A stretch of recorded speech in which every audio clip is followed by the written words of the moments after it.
Heaven Official's Blessing. Chapter 137. Audio source: WuXiaWorldAudiobook.com. Upon barren hills, rioting the black-hearted inn. The store owner was taken aback. Huh? That one? Daozhang, are you sure you're not mistaken?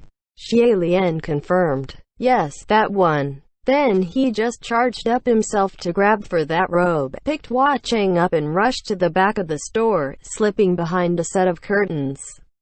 This clothing store was a daring one and an innovative one at that. There was a small stall inside for changing, so those who came to purchase clothes could try them on the spot. The crowd was taken aback. A moment later, a luxuriously dressed cultivator walked past the clothing store, grumbling as he rubbed his forehead, and behind him followed a mob of malicious-looking, strange monks and cultivators.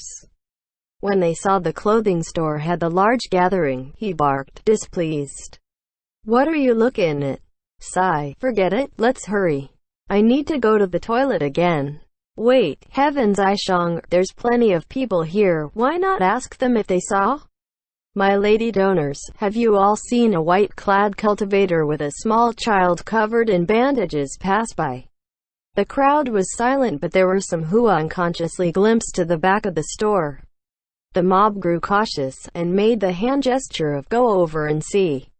Heavens I strode inside, held his breath, and slowly approached those curtains. A moment later, he yanked it open. Instantly there was a shriek. Behind the curtains sat a woman. Her long raven hair hung a loose bun, her neck slender and white with a black choker and a thin silver chain circled around. Her robe was half-stripped, revealing her snow-white shoulder and a small bit of her back, looking to drape and fall, making one's face burn and heart race. When the curtains were pulled, the figure of that woman trembled, covering her face with her sleeves, and whimpered softly, as if she was shocked and terrified by such a sudden and brutish act. Heavens! I instantly dropped the curtains. "I am sorry." The band of monks and cultivators who followed after Heavens I all screamed too. "What a sin! What a sin!" And they all covered their own eyes. Using this chance, that woman whipped around. Who else could it be but Xie Lian? Hua Cheng was sitting in his arms and was only blocked from view by Xie Lian's body.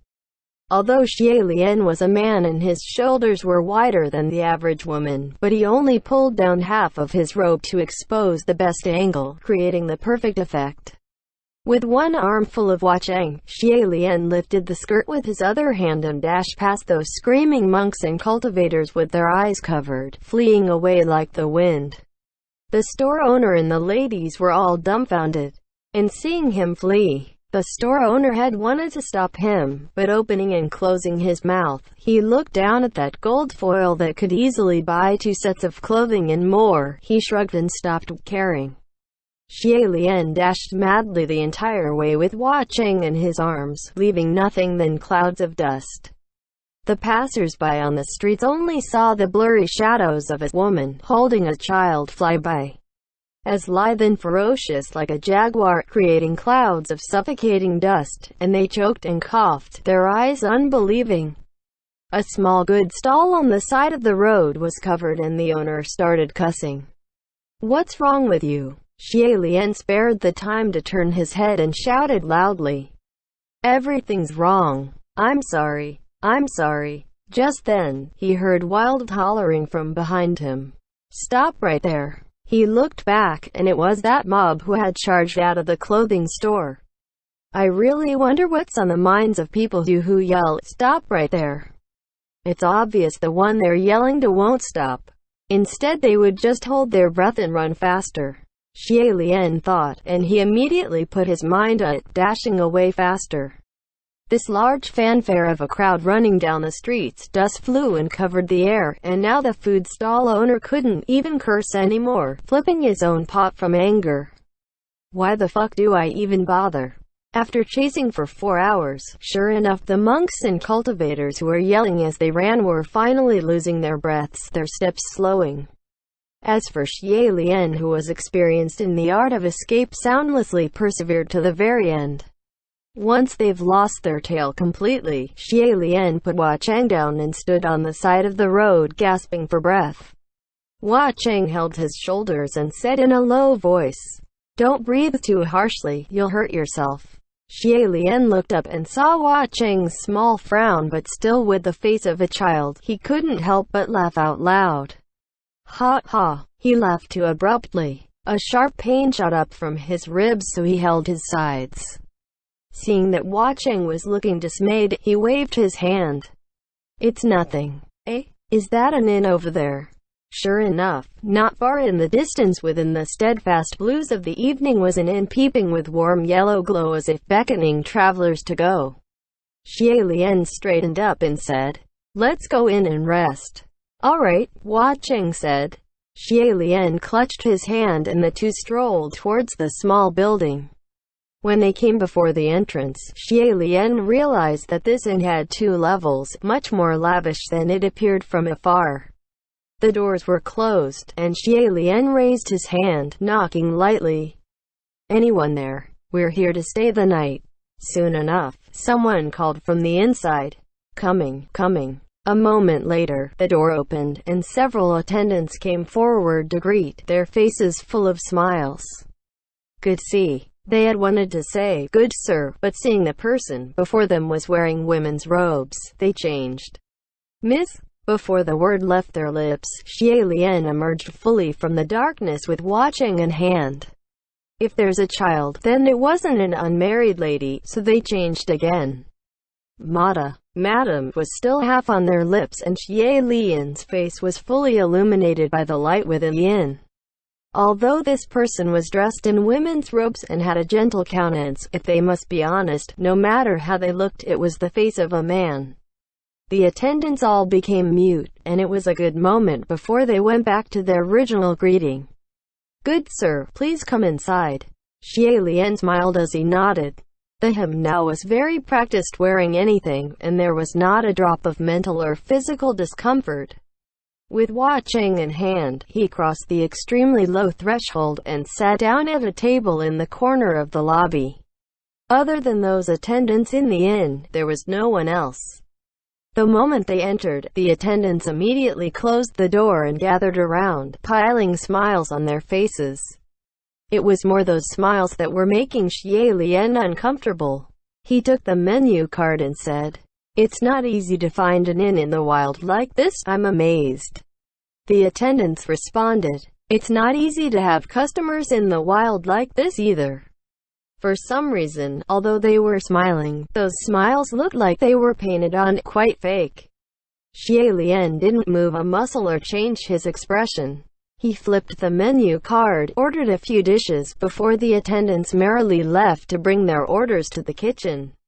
Hua Cheng was playing with his chopsticks. "Gurgur, we've entered a shady establishment opened by demons." And Xie Lian acknowledged. If it wasn't anything weird, then a small inn with 1 level and a couple of attendants in the wild like this was already quite amazing. Why was there such a lavish establishment with so many attendants? Of course, this wasn't any strong evidence. The main reason was because the moment Xie Lian entered the inn, he could smell the thick, fresh stench of blood. Normal people probably wouldn't notice this stench of blood, but for someone as experienced and with as sharp senses as Xie Lian, the heaviness had reached the point where he couldn't ignore it. Xie Lian said, "There's more people on the 2nd level, I hear their footsteps.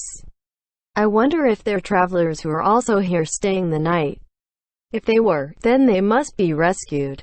The two sat across from each other and put their faces together, talking in whispers for a long while when the attendants finally brought their dishes.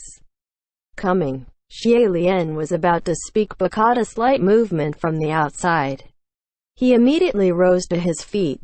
"We're going to go rest in our rooms. Can I trouble you to bring our food upstairs?" No problem, no problem."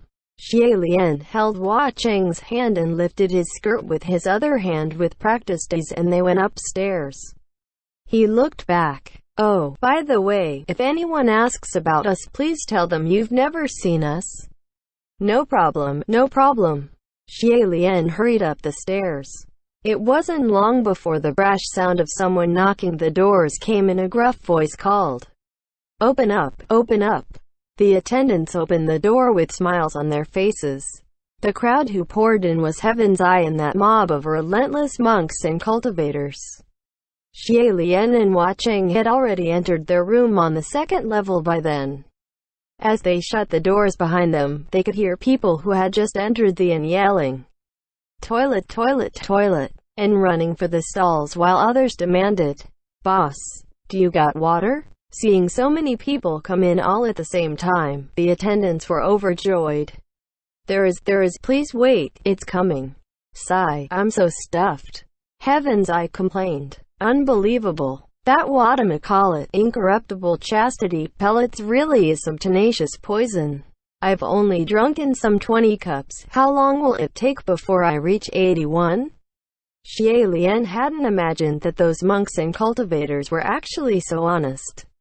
He told them to drink 81 cups of water, and so they really planned on drinking exactly 81 cups of water. One of the monks replied, "Amitabha Buddha, this monk has already drunken 25 cups of water, and I have to say, it's been very effective as an antidote. This monk is feeling much better already." Hearing this, Xie Lian didn't know whether to laugh or cry, and he fumbled around looking to see if there might be any cracks he could peek through. He saw Hua Cheng half crouched on the ground by the side calling him. "Gerger, look over here." Xie Lian crouched down too and looked to where he was pointing on the ground, but there wasn't anything wrong with it. "What's over here?" Suddenly, Hua Cheng poked, and a small hole instantly appeared on the solid floor, a thin ray of light coming through. "Here, now we can see." Xie Lian leaned down and peeked down through that hole. The mob was gathered at a long table in the middle of the lobby, and Heaven's Eye slapped the table. "HMPH. We were too careless this time. Next time if we see that evil cultivator, we won't give him any chance to take advantage of us. We must take down Hua Cheng Zhu, and eradicate evil in the name of heaven." Xie Lian whispered, "San Lang, just how did you offend them?" Hua Cheng didn't answer, but someone had already asked for Xie Lian.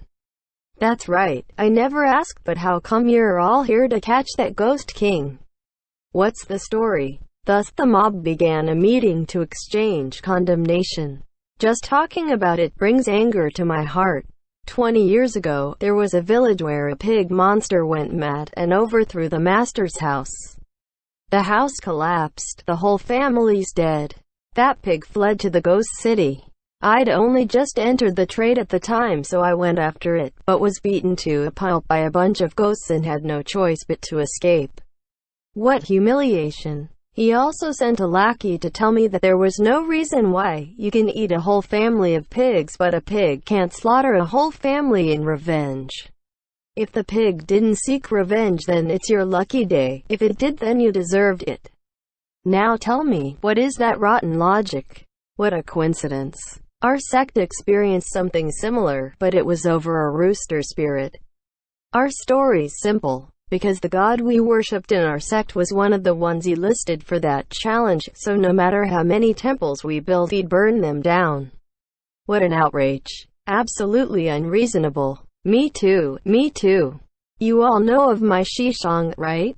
Talented with infinite future. He only had one small vice. He loved playing women. Decades ago, a little prostitute ghost seduced my Shishang and sucked him dry into a human jerky, and that ghost king dared shelter her. The criticisms were flaming down below, but above them, Hua Cheng looked bored, not even bothering to give a taunting smirk. Heaven's Eye said, "I think I've heard of your Shishang before. Wasn't he that guy who, under the pretense of conducting rituals and ceremonies, would confound and force himself on married women? The one who was locked up for 3 months. Ahem. It just so happened that at that moment the attendants brought their food over, and crowd hurriedly diverted attention. Food's here, come, let's say no more. Heaven's Eye Shang, let's eat." Xie Lian straightened up, glanced at the dishes the inn attendants brought over, and Hua Cheng said, "No need to keep looking, they'll keel over the moment they eat that stuff." Xie Lian said in a low voice, "This is going to be troublesome." Although that mob of monks and cultivators were relentless and extremely annoying, still they couldn't just let them croak in this peculiar, shady establishment. Yet, it wasn't a good idea to raise alarm either. Just then, Heaven's Eye spoke up. "Stop." He stared at those dishes and blocked the others, his eyes sharp and flashing. Xie Lian praised mentally, "He does have some skill." The others wondered. Heaven's Eye Shang, "What's wrong?" Heaven's Eye reached out with one finger and wiped around the edges of a plate. Then he raised that finger high in the air, yelling in rage. So much grease from just one wipe of a finger. The plates aren't washed clean. What kind of business are you guys running around here? Xie Lian had thought he noticed something off, but he hadn't imagined it was a different kind of off. Although he was a little speechless, but the results were all the same. The moment Heaven's Eye complained, the others began to gripe too. "My gosh, it's true. What is this? It's all sticky like spit. Wait, there's hair in this dish." Someone reached out with their chopsticks to stir around, and sure enough a few strands of black hair were stirred out. "Holy shit, what's going on with your kitchen? Who the hell's in the back?" The attendants rubbed their hands and smiled. We recently butchered a few pigs, so those are probably pig hairs." Yet, when the chopsticks picked at those hairs, the more they pulled, the longer the hairs became, longer and longer. "What kind of pigs have hairs this long? Is your boss lady washing your hair in the kitchen? Take this all away and redo them." Yes sir. The attendants hurriedly acquiesced. "We'll redo everything, immediately. My lords, please drink water, drink water." Drinking water won't be good either, Xie Lian thought. There must be something in the water too. Before the attendants walked away, when water had just about reached the lips of the mob, Heaven's Eye called out again, "Get back here." The attendant returned, smiling apologetically. "Does my lord Daozhong need anything else? Let me ask you, have you seen a very bizarre woman with a small child come by?" Heaven's Eye asked. So he did inquire after all. Thank goodness I've instructed for them not to tell him, Xie Lian thought. Yet who knew? Just as he was thinking this, that attendant responded without pause. "Oh, I have, Xie Lian." The mob was shocked, and they put down their waters, lowering their voice. "Where are they?" That attendant also lowered his voice. "Upstairs." The mob were instantly on high alert, their gazes whipping upwards. Xie Lian swiftly blocked that hole, watching poked out with his finger. A moment later, there were creeping sounds of a group of people who were coming upstairs. Xie Lian skulked to the door, listening to the footsteps, and it seemed that attendant had led that mob up, sneaking towards them. His left arm held Huacheng, his sword clutched in his right hand, Rui next to his person shielding them, all weapons at the ready. He was tense and on guard. However, those footsteps passed right by their door and continued deep into the long hallway. Puzzled, Xie Lian pressed against the door and looked out through the cracks. That mob passed by this room and was surrounding the entrance to another room. Inside that room seemed to be person. Faint light filtered through the papered windows and reflected the silhouette of a woman sitting by the tableside. End chapter.